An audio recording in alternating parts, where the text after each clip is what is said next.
Hello everyone, আমি প্রীতি আবার চলে আসলাম নতুন একটা ভিডিও নিয়ে। তো চলো আজকের ভিডিওটা শুরু করা যাক। আজ আমি কোন প্রকল্প নিয়ে কথা বলবো আশা করি তোমরা সবাই বুঝে গিয়েছো। হ্যাঁ, আমি যুব শক্তি প্রকল্প নিয়ে আজ বলবো।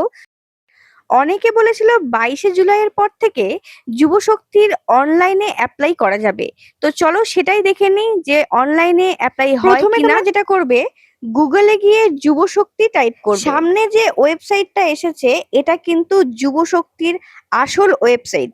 তোমরা কি করে বুঝবে, একটু জুম করে আমি দেখিয়ে দিই। দেখুন, লেখা আছে যুবশক্তি.wb.gov.in। এইটাই কিন্তু আসল ওয়েবসাইট হয় যুব শক্তির। তারপরে আমি এই ওয়েবসাইটটাতে ক্লিক করে নিলাম।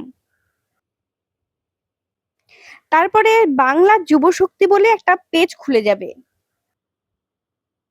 তো এটার মধ্যে বেশ অনেকগুলো অপশন থাকবে।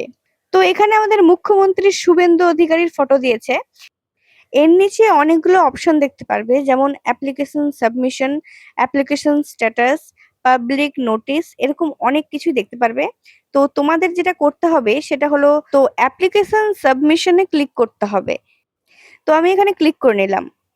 এখনো পর্যন্ত কিন্তু অনলাইনে অ্যাপ্লাই করা যাচ্ছে না।